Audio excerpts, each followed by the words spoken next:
Assalamualaikum dan selamat petang kepada pensyarah kami, Dr. Iliani. Kami daripada kumpulan 5 ingin membuat perbincangan tentang tajuk kami, iaitu Current Global Standard Related to Emerging Healthcare Technology. Saya sebagai ketua kumpulan, Muhammad Mir Ashraf bin Siddiq, bernombor kad matrik CE 180142. Nama saya Nur Afifah binti Yasri. Kad matrik saya CE 180087. Okey. So pada perbincangan kami hari ini, kami akan membincangkan tentang info-info yang telah kami cari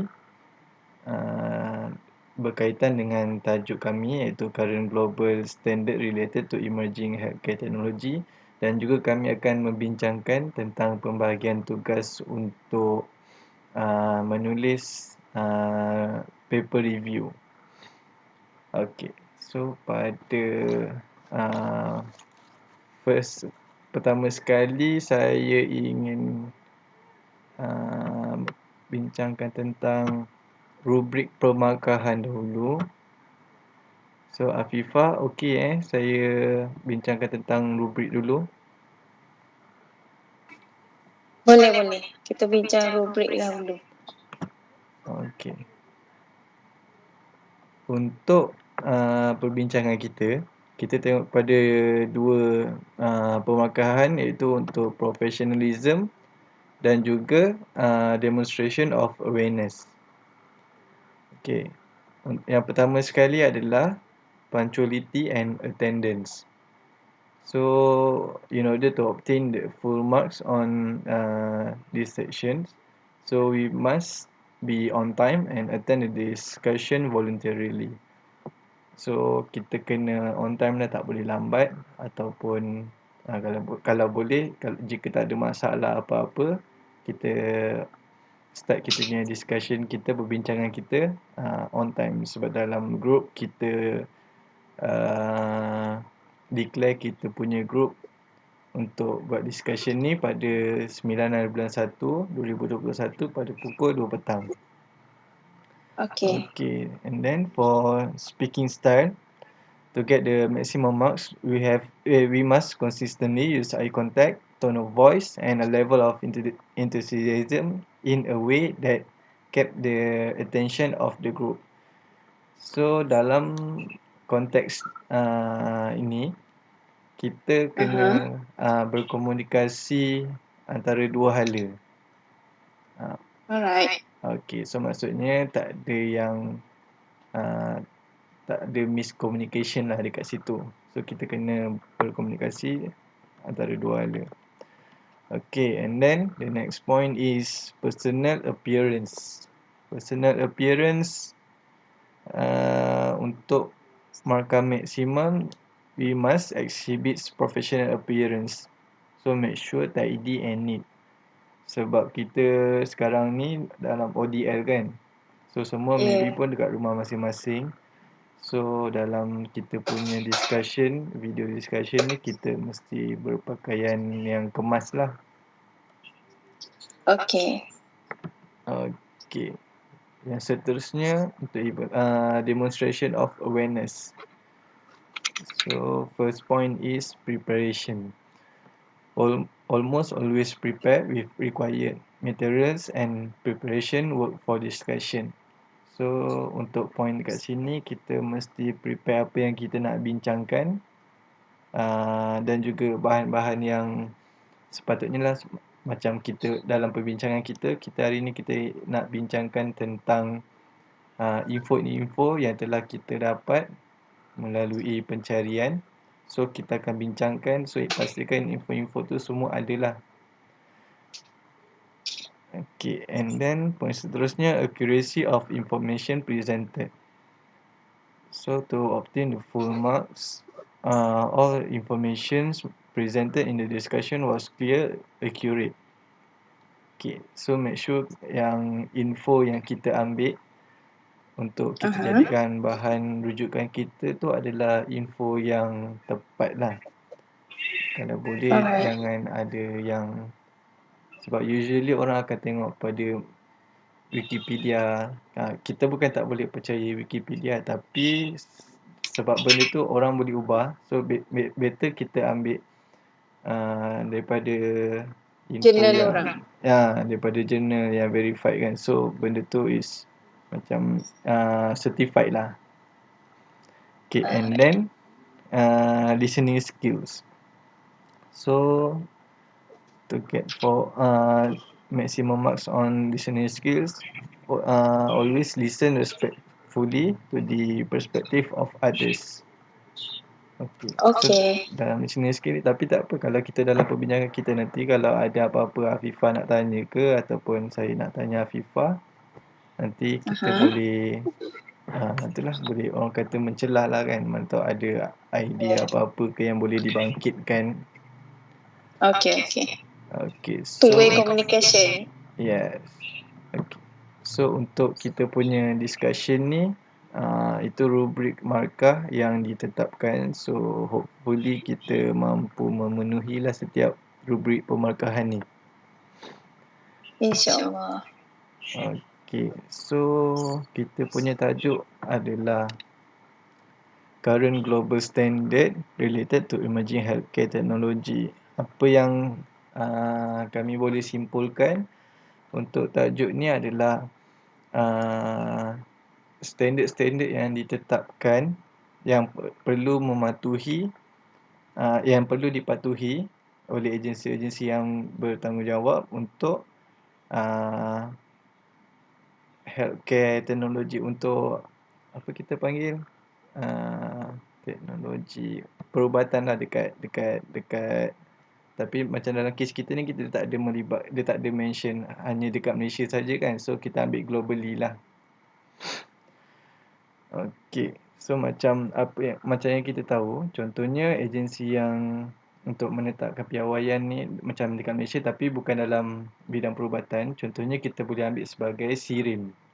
SIRIM dia setiap peralatan elektronik ataupun elektrik yang dikeluarkan oleh syarikat-syarikat tertentu mestilah melepasi piawaian SIRIM untuk sesuai dipasarkan kepada masyarakat.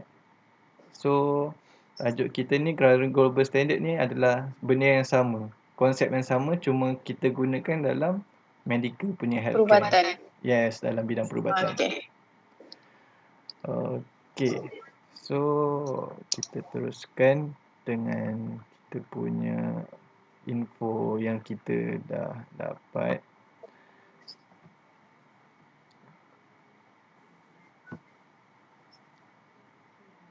Okay, hasil daripada pencarian di Google, kita boleh tengok dekat sini ada jenis-jenis standard, sebab dia ada terbagi kepada 6. Kemudian contoh-contoh standard tu untuk bahagian apa, dan juga SDO yang akan agensi-agensi ataupun yang akan bertanggungjawab lah untuk mengeluarkan standard tu. Okay, untuk yang pertama, the type of standard is general standard. So the example standards of general standard is XML, TCP, IP, web service, security, wireless, and GPS. So the SDO that is responsible to create the standard is W3C, IETF, IEEE, OMG, and HL7. So dalam general standard ni, apa yang kita boleh nampak, dia lebih kepada communication punya application. Contohnya macam XML, wireless kan, so it's based on more kepada telecommunication lah. Afifah ada apa-apa soalan tak tentang untuk kita punya first type of standard ni, general standard ni? Belum lagi ada. Tapi saya tengok di dalam jadual ni, HL7 banyak memainkan peranan untuk create the standard dalam medical healthcare. Okey, so untuk HL7 ni, nanti kita akan kupas lebih lanjut dalam bahagian standard, global standard tu nanti. Okey, so untuk yang seterusnya, data components. So the example of standards of data components, reference information model, data elements, data type, terminology, template, clinical statement, clinical document, architecture. So the SDO that is responsible to create the standard, HL7, CEN, ISO, OpenEHR, IHTS, DO, LYNC, RxNorm, UMLS, and WHO. So daripada type of standard data components ni, apa yang Afifah boleh bayangkan lah dia berkaitan dengan apa sebenarnya? Saya tengok banyak berkait tentang dokumen-dokumen, Betul. data-data dan Yes. statement-statement untuk clinical engineering. Okay, betul. So apa yang betul lah tu apa yang Afifah cakap tu, sebab untuk data components ni the most highlighted things in this example standards is the exchange of data. Maksudnya pemindahan data pesakit daripada doktor kepada sistem hospital ataupun daripada satu sistem hospital kepada satu lagi sistem hospital. So dia apa yang saya boleh simpulkan daripada pencarian di internet, untuk data components ni yang paling di-highlightkan dalam komponen dalam standard ni berkaitan dengan pemindahan data. Okay, so yang HL7, CEN, ISO tu adalah agensi yang bertanggungjawab lah untuk mewujudkan standard ini. Okay, seterusnya data interchange. So the example of standard is structured and freeform documents, images.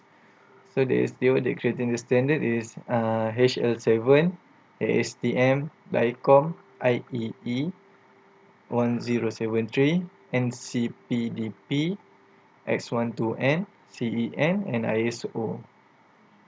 Okay, next type of standard is knowledge representation. So the example standards is guidelines and protocols, decisions, support algorithms.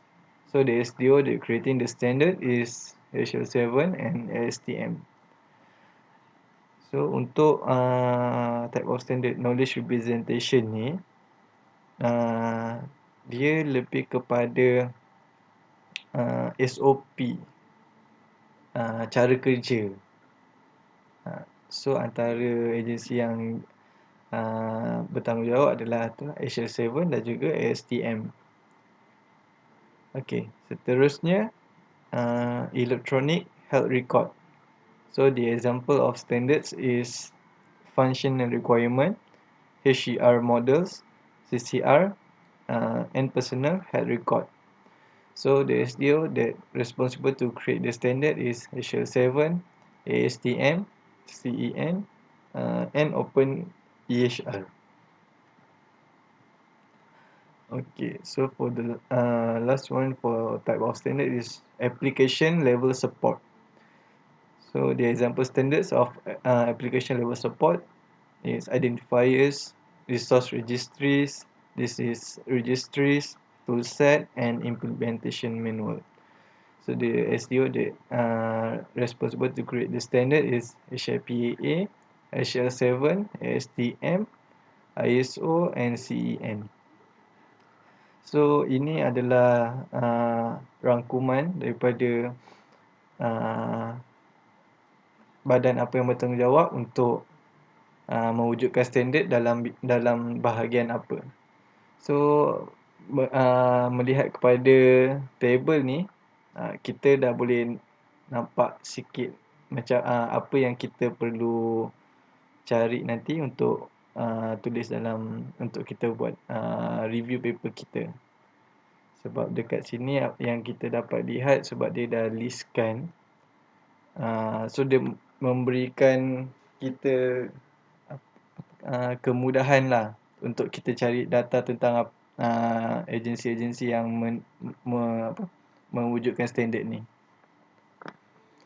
Okey, next kita pergi kepada antara application yang comply dengan standard-standard ni.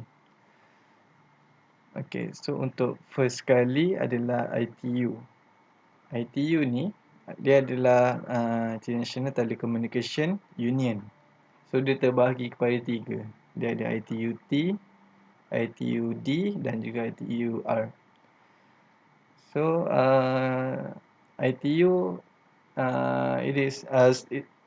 ITU is involved in electronic health standardizations since 2013, and then the latest launch new global standard is H.870 on February 2019, collaborated with WHO.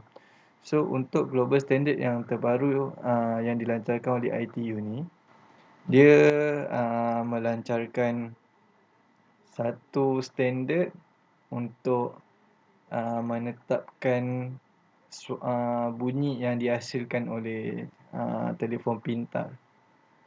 Contoh kerana untuk melindungi dan juga menjaga orang awam agar tidak mendapat kerosakan pada telinga pada usia yang muda, dan juga untuk setiap generasi lah.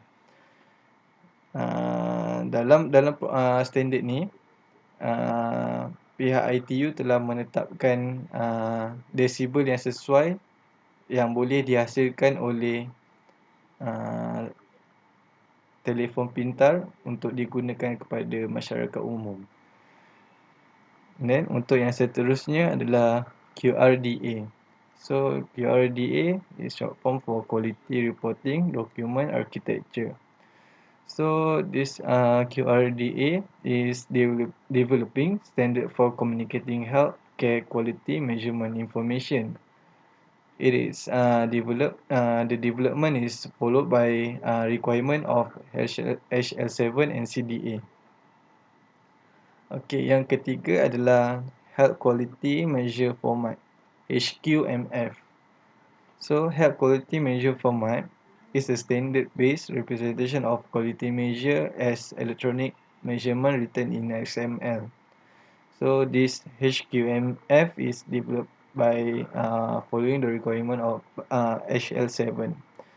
So seperti yang kita boleh lihat, untuk Health Quality Measure Format ni, dia adalah representation of quality measure written in XML. So kalau kita tengok balik pada slide sebelum ni, untuk XML ni dia berada dalam general standard. So dalam general standard ni, SDO yang responsible untuk create the standard antaranya adalah W3C, IETF, IEEE, OMG and HL7. And HQMF ni juga dia developed by fulfill the requirement of HL7. Okay.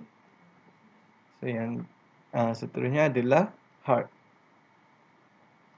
So HART enable patient to control how they want to manage their information.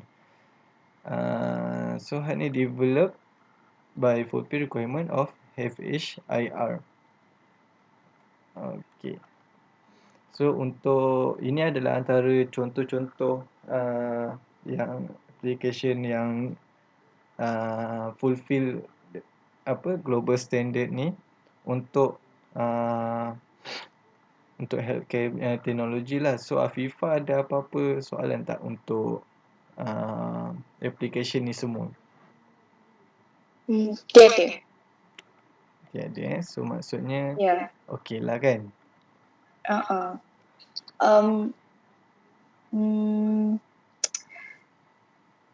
Poin yang saya akan bentang nanti, ianya tiada di dalam table yang sebelum ni. Adakah ianya diterima atau tidak?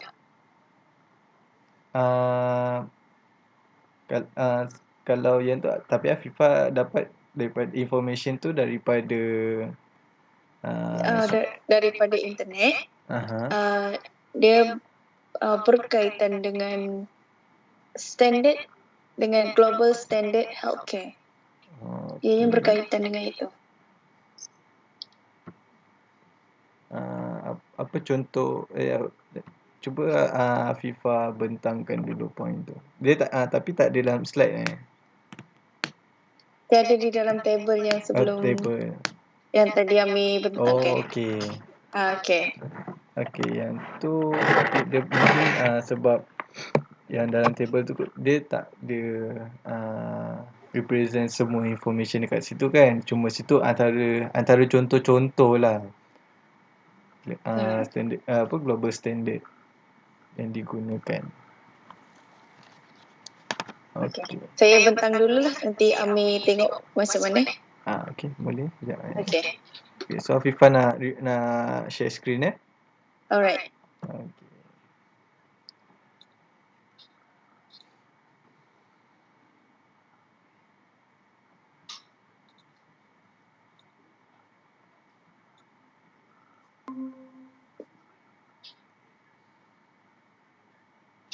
Ami boleh lihat skrinnya?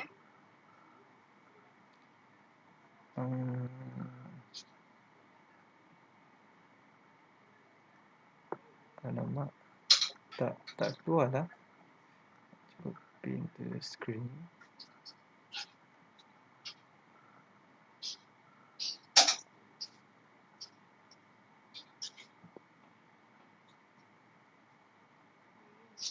Cuba Afifah share screen dari sekali.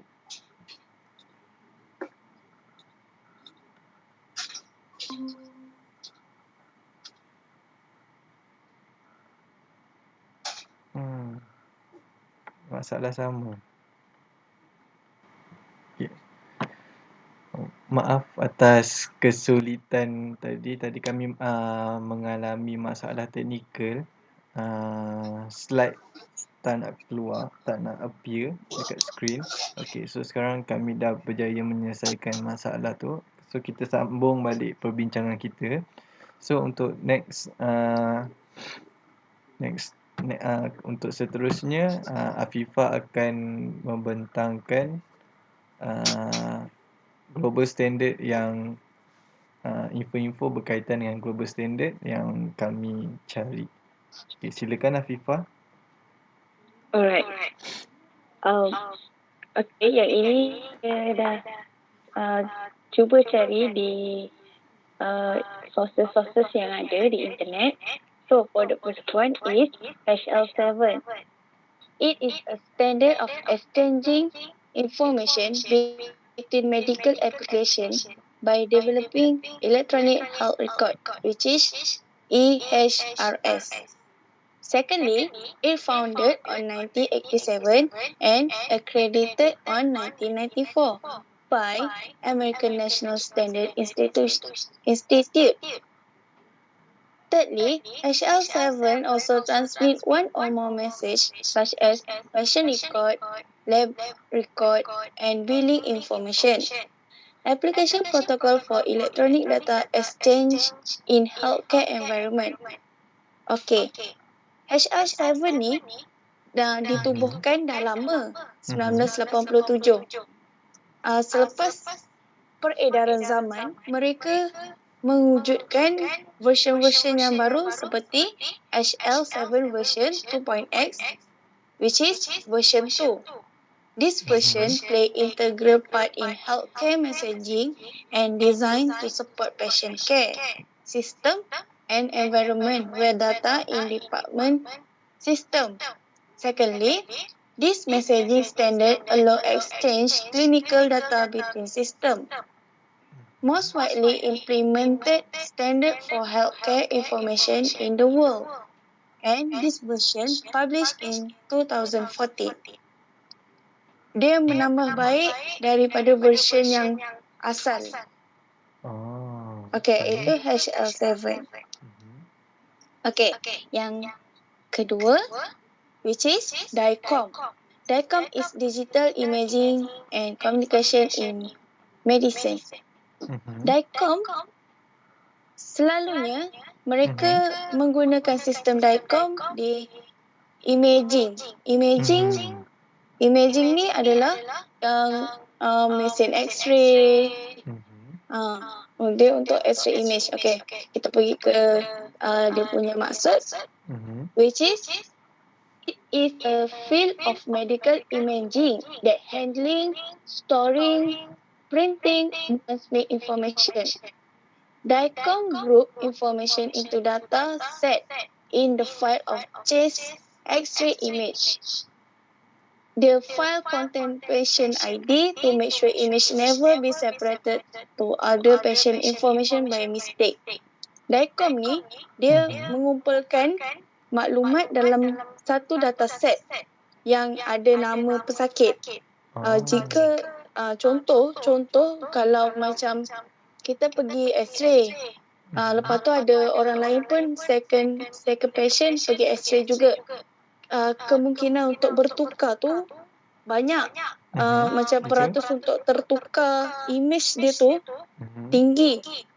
Jadinya DICOM ni akan sistem DICOM dibina ni untuk handling, lepas tu storing, printing and transmit information of the patient dengan mengandungi ID pesakit tersebut supaya tidak tertukar image patient tu. Okay.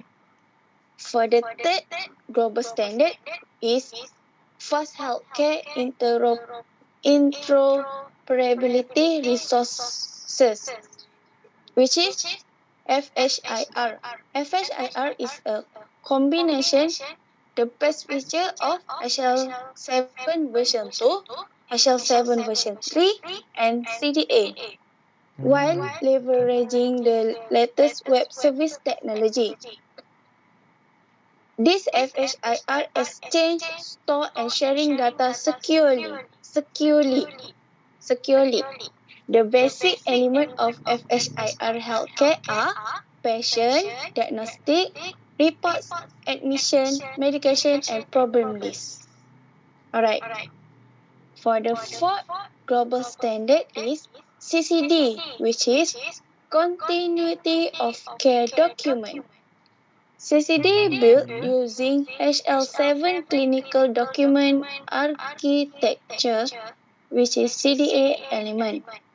It improves communication between healthcare providers during a transition of care and used to share summary information about the patient within the broader context of the personal health record. Alright, itu CCD. Ami ada apa-apa soalan buat setakat ni?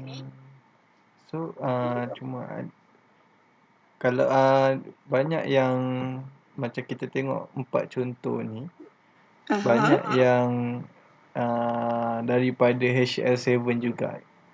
Ya, HL7 ni sangat penting sebab ianya adalah exchanging information between medical application.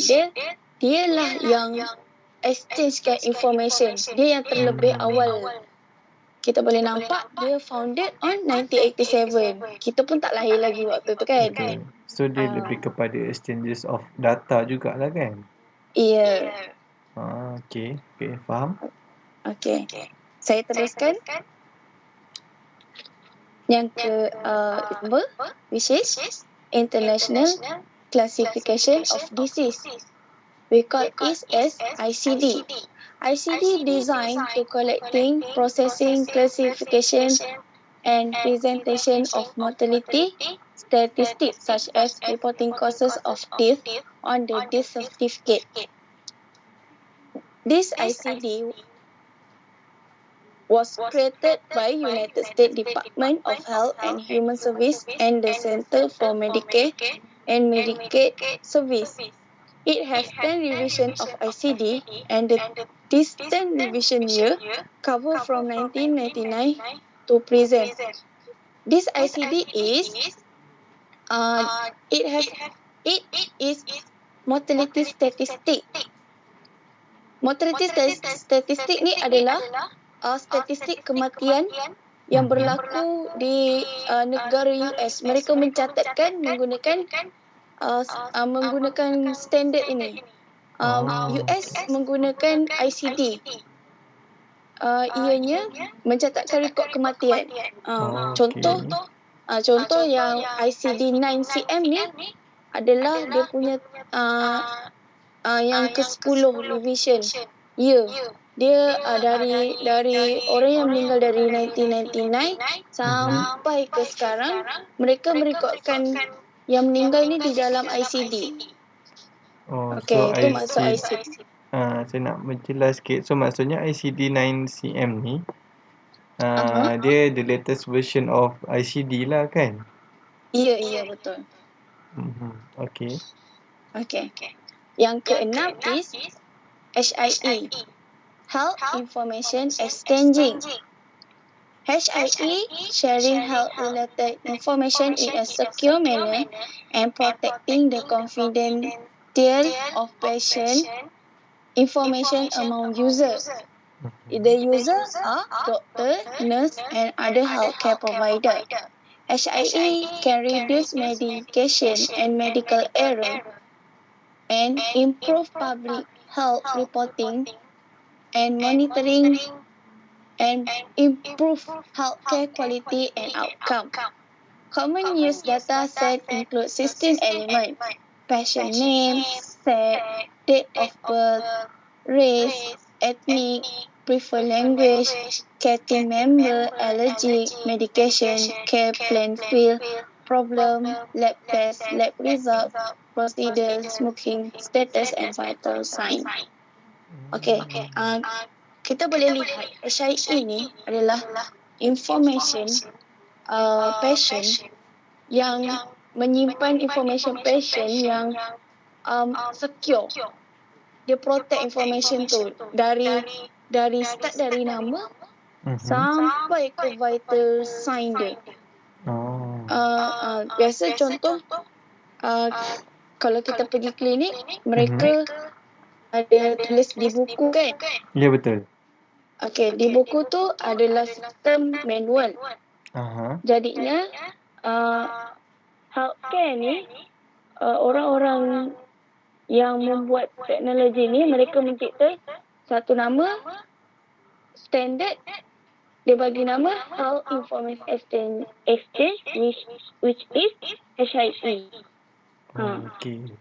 So maksudnya dalam information patient tu semua dia store dalam satu sistem. Ya, betul. Lastly is IHE. IHE are combination of healthcare professional and industry to improve the way computer system in healthcare share the information. Secondly, the benefit of IHE are seamless exchange data within hospital and across the healthcare community, easier access to patient data, and pertinent clinical information and manageable system integration. This IHE for the patient who check their health in different hospital or clinic, which is for example, me checking to clinic A because of a fever, then is still fever again, I check to hospital. So from my data in clinic A, hospital can get it with this system that called as IHE. Alright. Ada apa-apa lagi? So maksudnya dalam IHE ni macam dalam kita punya chapter yang latest tu, chapter berapa? Chapter 5 chapter 4 yang learn area network semua tu kan. So application dia lebih kurang macam tu lah kan. Kalau learn apa semua tu dia dalam satu sistem hospital saja. Iya, Betul? betul. Okey. Betul. Tapi IHE ni dia boleh bila pasien pergi A tak baik, pergi ke tempat hospital B. Jadinya hospital B ni boleh dapat maklumat dari hospital A. Dia tak perlu cakap ke pasien awak sakit apa ni, tak perlu. Mereka terus dapat dari data pasien ni dari IHE. Okey, faham. Okey. Itu saja yang saya jumpa di internet. Jika ada penambahan, saya akan beritahu kepada Amir lah untuk kita bincang, untuk kita membuat perbincangan seterusnya. Okey, boleh. Okay, so sekarang untuk kita punya perbincangan untuk mencari bahan untuk tajuk kita. So sekarang ni dah selesai. So daripada perbincangan tadi, Afifah ada apa-apa cadangan ke ataupun ada penambahbaikan ke untuk kita untuk setiap info yang kita dah cari? Kepada saya, buat masa ni tak ada lagi. Kalau Amir pula macam mana? Okay. Maklumat tu bagi saya dah okey. Cuma kalau ada penambahan, nanti kita akan sambung perbincangan dalam grup WhatsApp kita lah. So untuk kita tulis review paper. Tapi so far setakat ni information semua okey. Okay, so sekarang ni kita berpindah kepada kita punya review paper. So kita kena tulis satu review paper. And then saya buka rubrik dulu untuk kita punya review paper. Okay.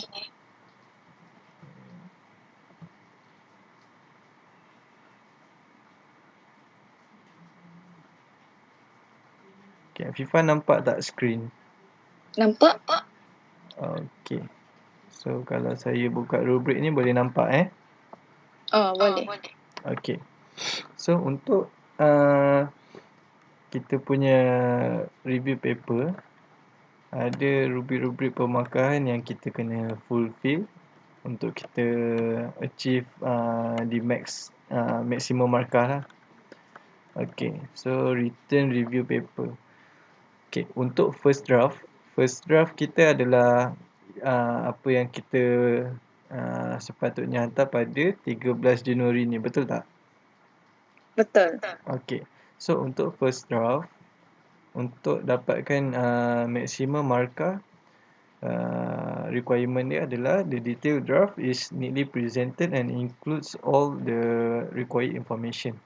So information yang kita cari, yang telah kita bincangkan tadi, so kita kena lampirkan dalam kita punya review paper supaya dengan cara yang mudah difahami dan yang dengan kemas lah. Okay.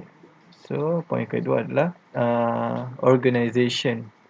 In organisation, to achieve the maximum marks, the information is very organised with well-constructed paragraph and subheadings.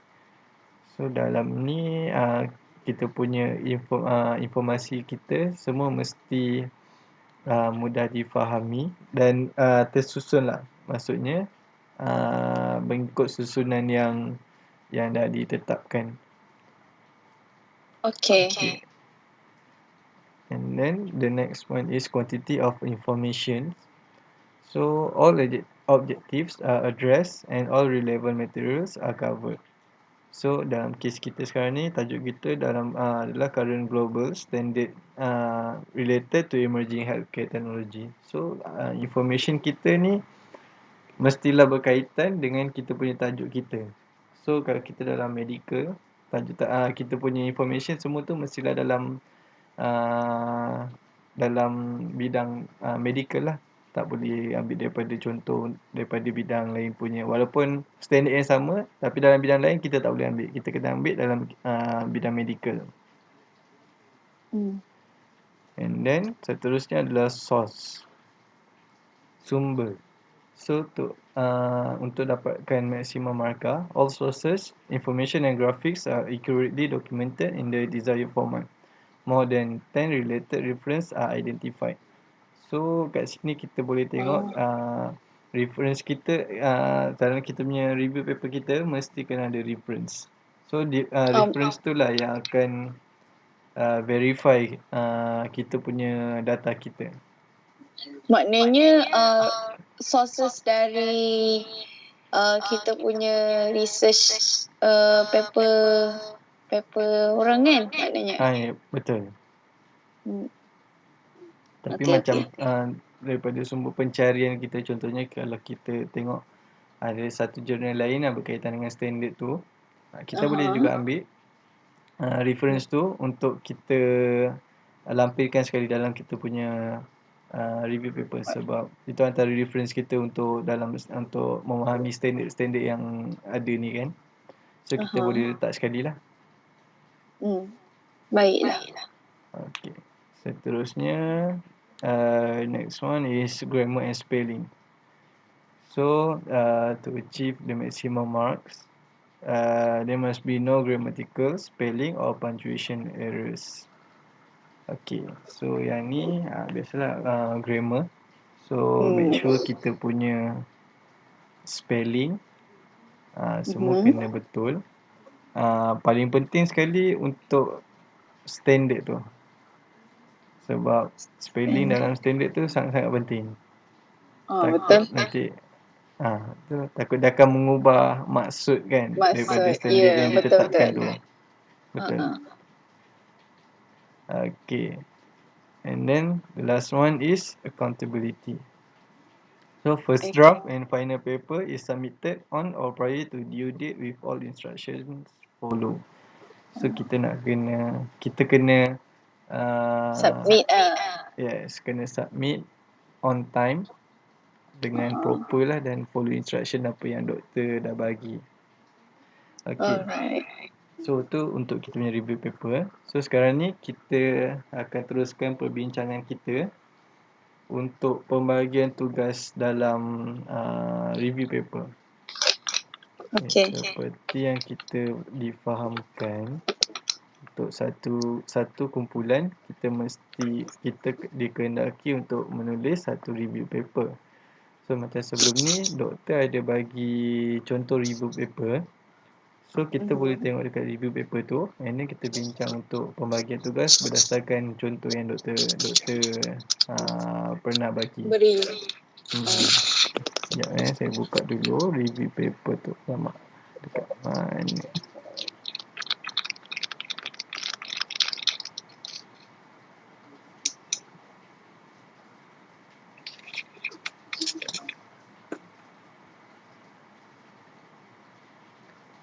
Okay, so Afifah boleh tengok dekat sini. Nampak tak contoh review paper yang dekat screen?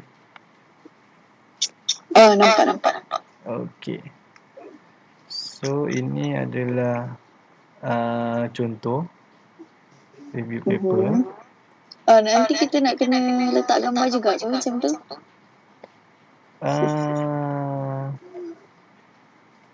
Itu tak apa, itu nanti kita boleh tanya doktor untuk lebih kepastian. Alright. Sebab macam sebelum ni ada yang review paper kita buat tak perlu letak gambar kan? Ya, tulis nama saja. Yeah, okay. So first macam biasa ini tajuk. So tajuk. Alright. Okay, next one. Okay. So first thing first, dalam review paper mestilah kena ada abstract. Abstract. Nombor satu abstract. Yes, abstract. So abstract ni apa yang kita kena ada dalam abstract. So abstract ni adalah briefly apa yang kita nak tulis dalam kita punya paper kita berkaitan dengan tajuk kita sekarang ni current global standard. So dalam ni kita akan cerita briefly pasal tajuk kita ni, standard. Kita boleh cerita standard apa yang ada. Secara ringkas lah. Betul, secara Tajuk-tajuk ringkas. Okay. And then after that kita mesti kena ada introduction. Okay. So introduction ni kita akan ceritalah apa yang kita nak buat. Contohnya macam dekat sini yang kita boleh tengok dekat sini, introduction dia adalah berkaitan dengan tajuk dia kan. Dia nak investigating the barrier of health information. So dalam kes kita boleh buat intro ni yang berkaitan dengan current global standard ni.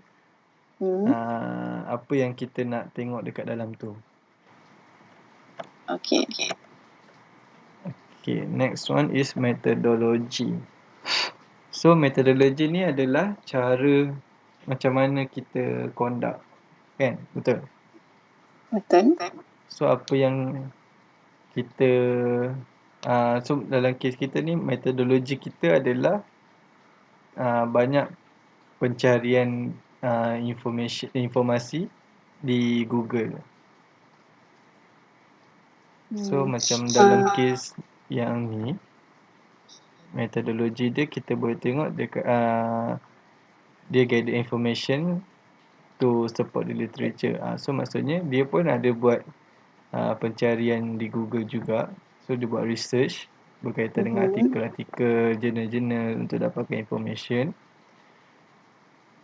So untuk dia punya second phase dia interview as user apa semua. Tapi kita tak buat benda tu sebab kita pun sekarang dalam ODL kan. So kita pun tak boleh nak buat macam tu. So kita satu-satunya metodologi kita adalah research paper.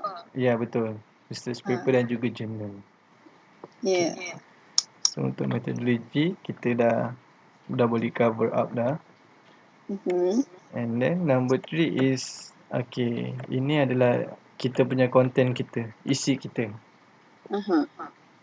Dan main topik? Betul, main topik kita.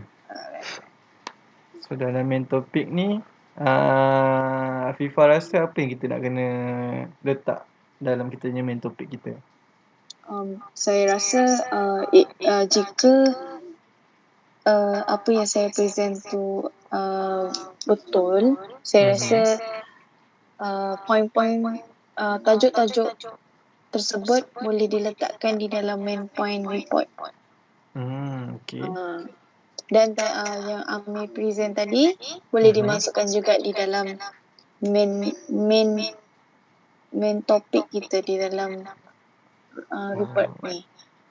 Maksudnya dalam kita punya main topik kita ni kita akan ceritakan tentang global standard. Tajuk ni lah. Global standard yang tadi Afifah terangkan tadi. Dan juga dia punya application. Bagaimana application yang ada 4 application tadi yang saya terangkan tadi. Betul? Betul. Kita terangkan yang tu bahagian nombor 4. Faham. So dalam ni kita kalau ada statistik kita boleh masukkan. Statistik tu kalau ada figure ataupun gambar yang berkaitan kita boleh masukkan juga.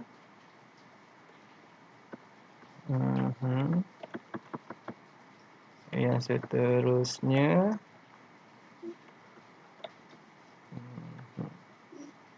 findings and discussions.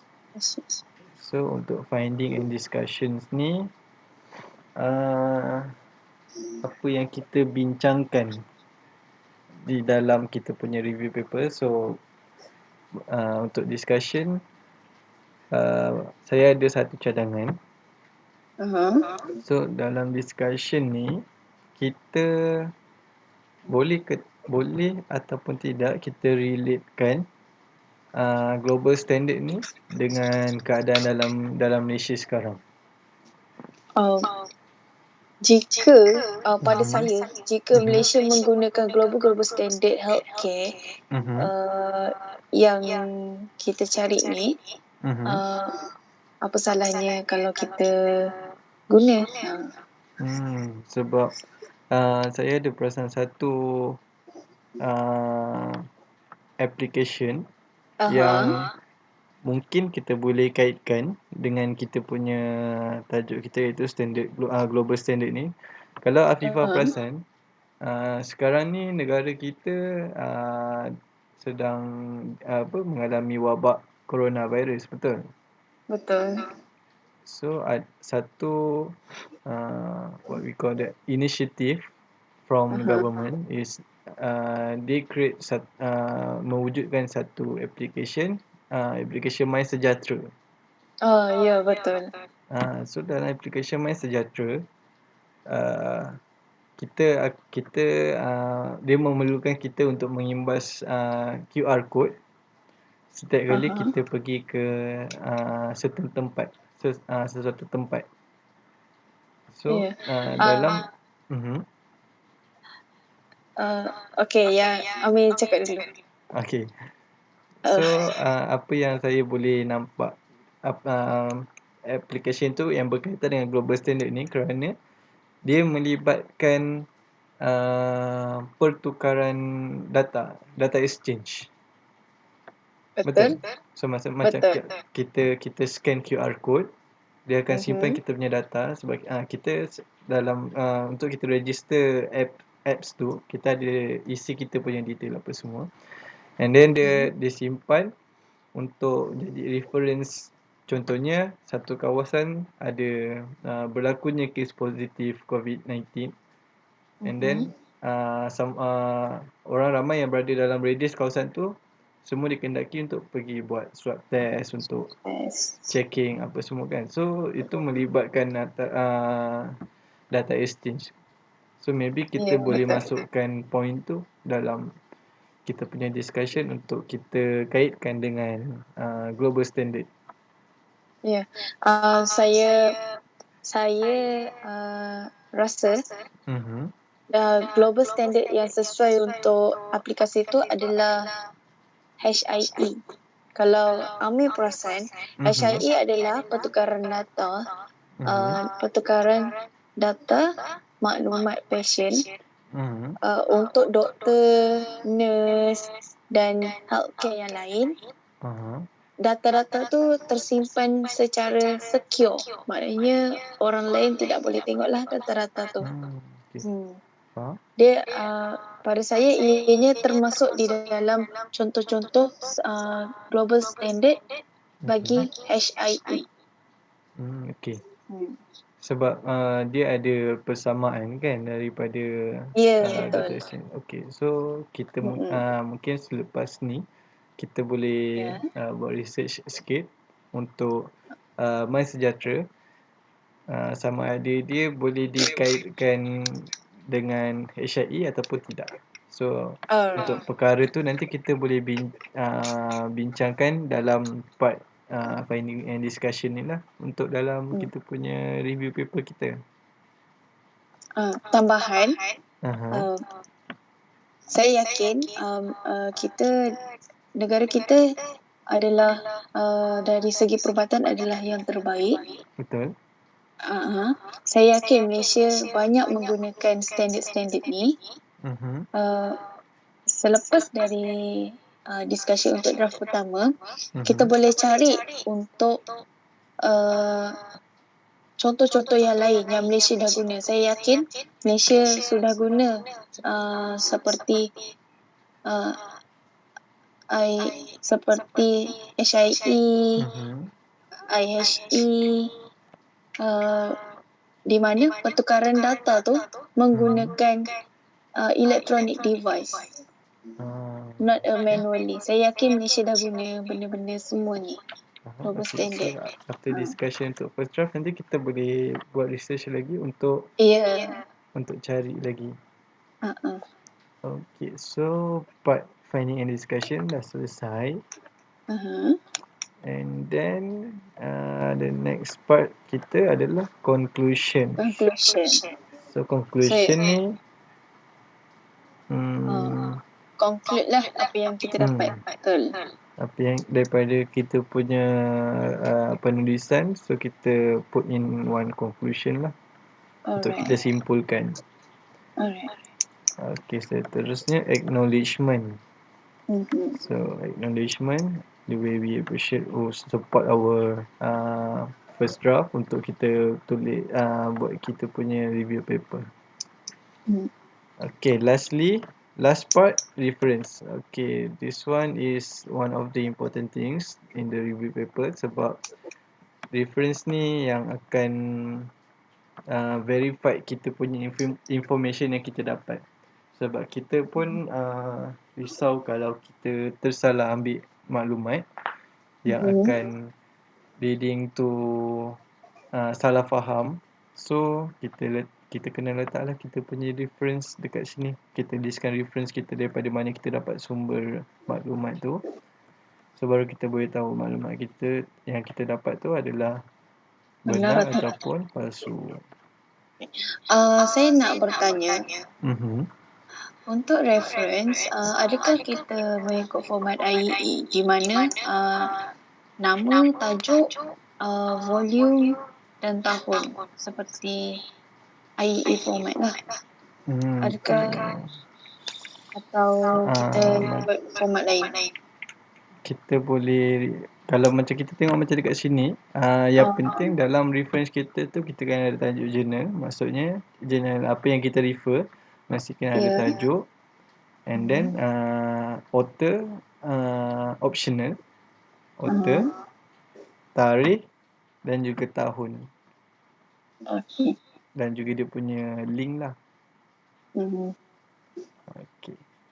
Okay, so sekarang ni kita ada, saya dah listkan. So kita ada abstract, intro, metodologi, main point kita, finding and discussion, conclusion, acknowledgement. So kita akan bahagikan tugasan kita untuk review paper ni. So untuk Afifah, Afifah ada contohnya macam part mana yang Afifah rasa Afifah boleh handle? Okay. Untuk part saya rasa saya boleh ambil intro. Okay. Main point. Sebab main point saya punya point dengan Amir punya point boleh cantum di dalam main point ni. Jadinya saya boleh buat untuk main point. Okay.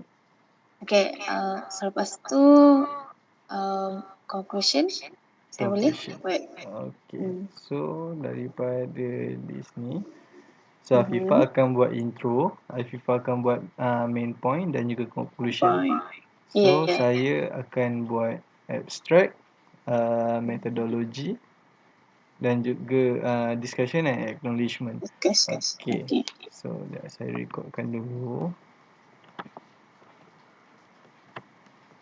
Okay. So nanti untuk reference, reference setiap information, contoh website atau jurnal yang kita cari, kita punya jurnal, nanti boleh paste dia punya link dekat group. So nanti kita boleh update dekat situ lah. So nanti link-link yang dekat situ kita boleh terus export masukkan dalam kita punya review paper. Alright. Okay. So saya rasa untuk perbincangan hari ini, untuk kita punya first discussion,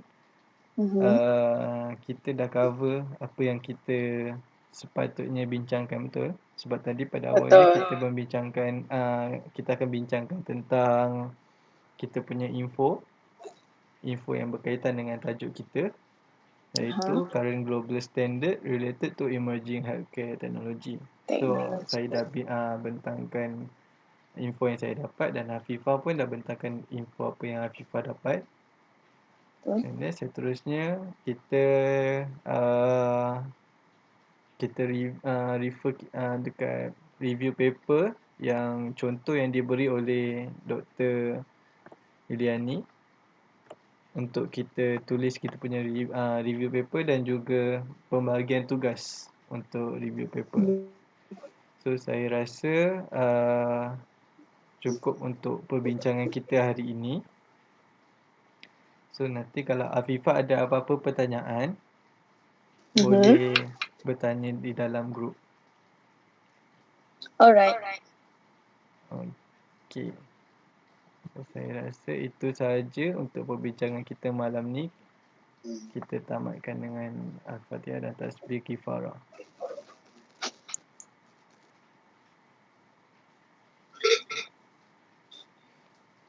Okey, so, semoga berjumpa lagi. Nanti apa-apa inform dalam grup. Terima kasih Amir untuk perbincangan ini. Dan terima kasih kepada Dr. Iliani sudi melihat dan menilai perbincangan kami pada hari ini. Semoga kita jumpa lagi. Terima kasih. Assalamualaikum.